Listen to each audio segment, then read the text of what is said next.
Y Sierke, llena de determinación y con una despreocupada Sonia a sus espaldas, encara a los piratas y les exige que detengan esta muestra de indecencia. Estos se quedan un tanto sorprendidos al escuchar las exigencias de esta pequeña muchacha y entre sonrisas y burlas le preguntan qué hace con esos atuendos. ¿Acaso se cree una bruja? Pero Sierke, lejos de esconderse, se lo confirma. Sí, lo soy, les responde. Sonia entonces los apunta con su dedo y alza la voz. Y todos vosotros sois piratas. Estoy segura de que tenéis la intención de secuestrar a esos niños y venderlos en el extranjero.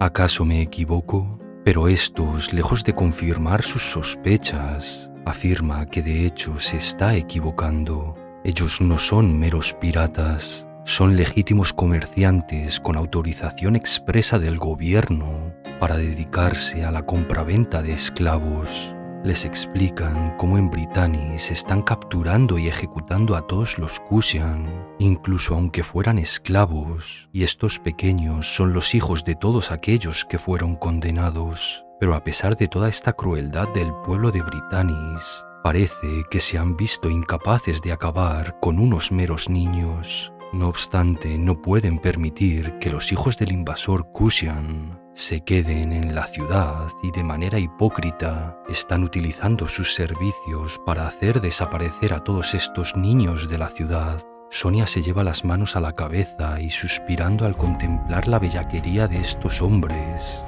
se dice a sí misma que quizás no sea tan mala idea quemar este lugar hasta sus cimientos. Sierke afirma que como bruja que es, le es indiferente la ley de la ciudad y el hecho de que se les haya permitido comerciar con seres humanos. No obstante, el esclavista, cansado de las arrogantes palabras de esta extravagante niña pequeña, se lanza sobre ella, pero la bruja lo detiene fácilmente con su poderosa magia. Sonia se queda maravillada al ver tal poder, cuando de repente una piedra atiza el cráneo del hombre y vemos llegar por fin a Isidoro y a Pakku. Sonia le pregunta a Sierke si se trata de ese hombre del que habló hace unos instantes, pero ésta lo niega rotundamente.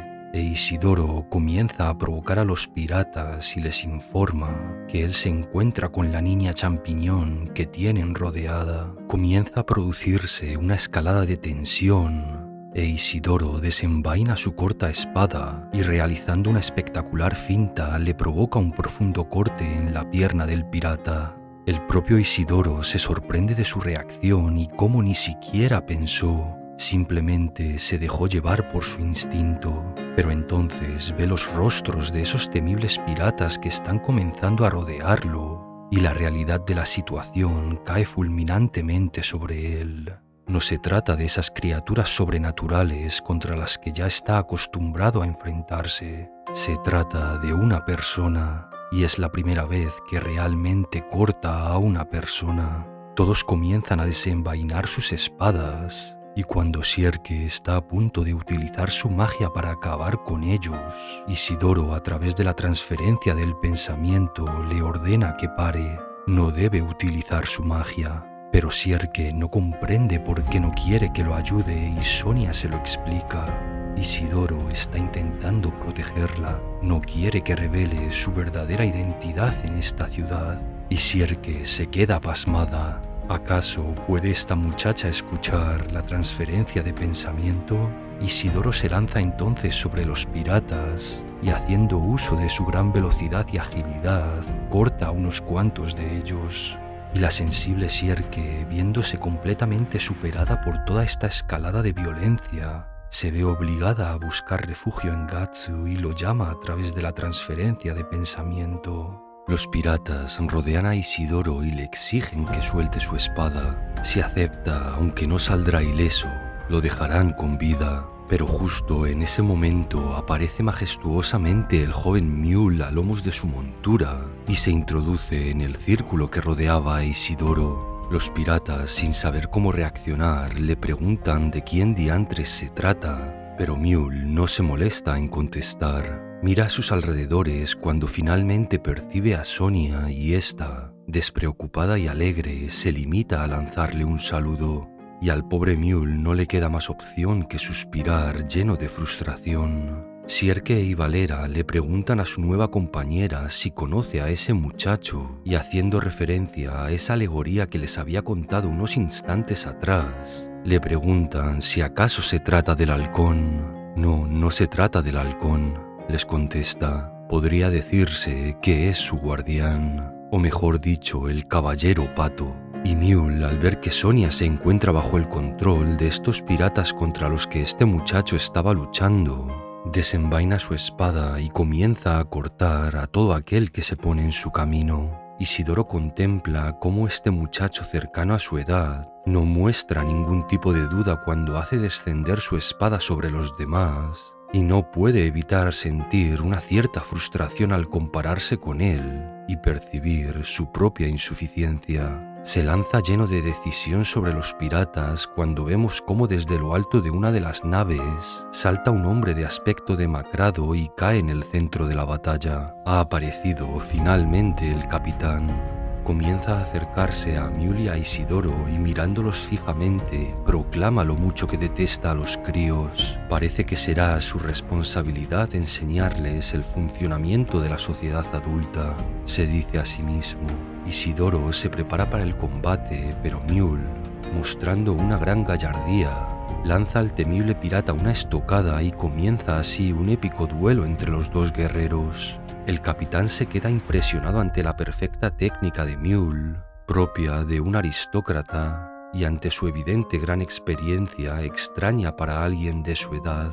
Pero entonces se acerca al borde del muelle y salta sobre una de las pequeñas barcas allí atracadas, y Mule, sin dudarlo, lo sigue. Ha caído en la trampa del capitán. Este le pregunta si tiene experiencia luchando sobre una superficie tan inestable y con tan solo un movimiento de su espada y aprovechando el vaivén de la embarcación, derrota al joven Mule. Posa la punta de su espada sobre su cuello y comienza a fantasear sobre lo que podría hacer con un joven tan atractivo y con facciones tan delicadas. Quizás exigir una recompensa a su familia o venderlo como miembro de un harem a los Kushan. Pero justo en este momento, Isidoro se lanza lleno de determinación desde lo alto del muelle sobre el retorcido pirata y sosteniendo su corta espada con ambas manos apunta al rostro del capitán. Y con toda la fuerza de su mandoble ambos cruzan sus espadas. Comienza un espectacular duelo sobre todas estas pequeñas barcas atracadas en el puerto,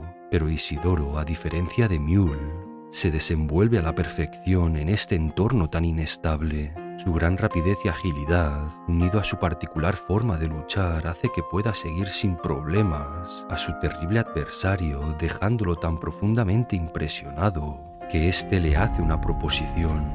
Joven, tu forma de luchar es perfecta para las batallas en el mar. Podrías convertirte en un pirata excepcional. Y así lo invita a unirse a su tripulación. Pero como era de esperar, Isidoro rechaza su oferta.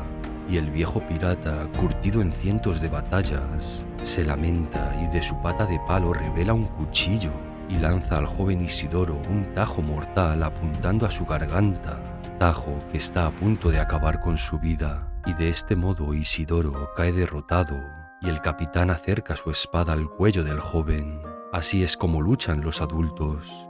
Le dice, es cierto que demuestras una gran habilidad, no obstante hay aún algo que te falta. Joven, no puedo sentir en tu espada la sed de sangre para acabar con la vida de tu oponente. E Isidoro, frunciendo el ceño torturado por la frustración, escucha atentamente las palabras del pirata.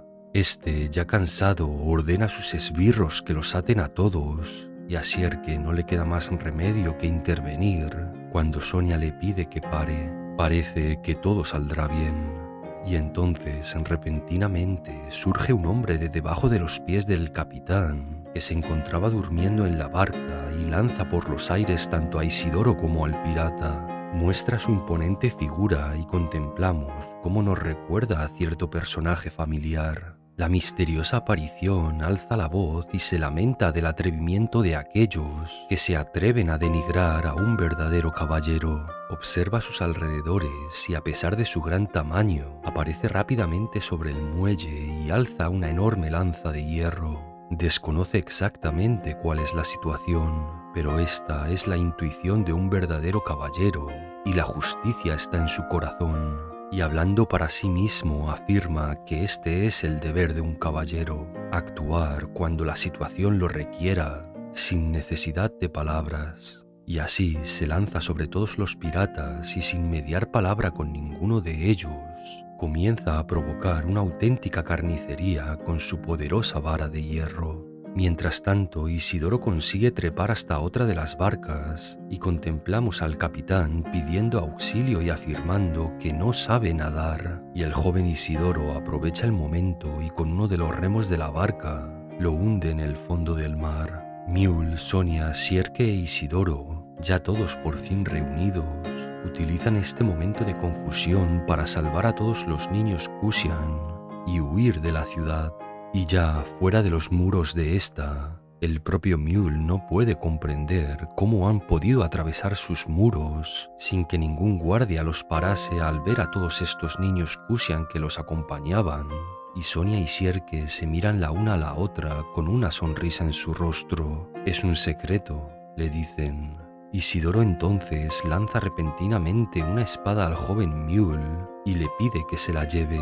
Se la robó a un pirata en medio de la confusión y tras perder su espada en la batalla necesitará una para proteger a los niños. No obstante, partir con una espada robada es algo que atenta contra sus valores de la caballería y los dos jóvenes comienzan a discutir.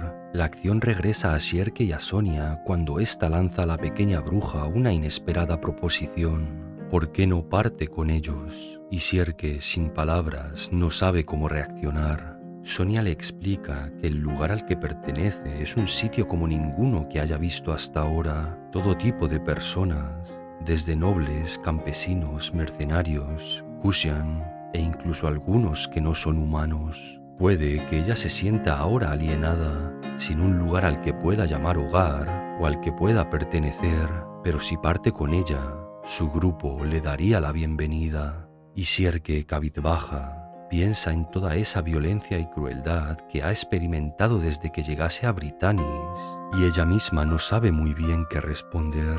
Mientras tanto, la discusión entre Isidoro y Mule continúa y ya han llegado hasta las manos. Mule consigue derribarlo y tirado en el suelo le propina un fuerte puñetazo en el rostro. Te acaba de suceder lo mismo que te pasó en el puerto, le dice.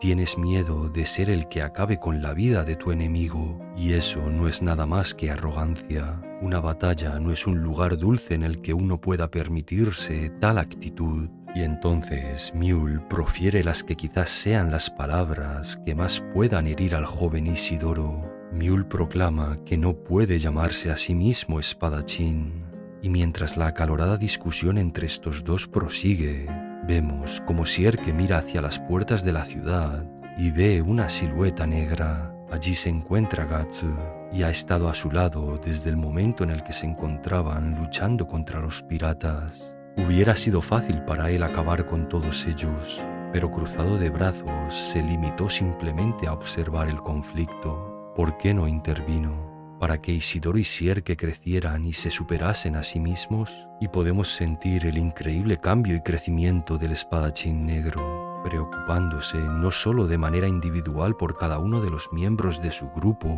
sino por la propia supervivencia de este, y para que puedan seguir avanzando, los más jóvenes también tienen que dar un paso adelante. Sierke, al ver la figura del espadachín negro, se da cuenta de que a pesar de todo, sí que ha encontrado un lugar al que tiene que volver. Y Sonia, entre risas, le pregunta si ese hombre que se encuentra en la puerta es aquel del que le habló. Y así llega el momento de la despedida y del fin de esta breve aventura, en la que estos cuatro jóvenes se enfrentaron a una temible banda de piratas. Pero a pesar de todo lo que acababan de vivir, aún no se habían presentado y todos ellos revelan sus nombres. Ya separados a unos metros de distancia, Sonia se gira y le lanza una advertencia a su nueva amiga. Debería de marcharse de esta ciudad tan pronto como fuera posible. Y entonces, repentinamente, una visión surge en el fuero interno de Sierke. Una visión de las calles de Britannis en llamas y con cientos de cadáveres esparcidos por ellas. Y Sonia sonríe.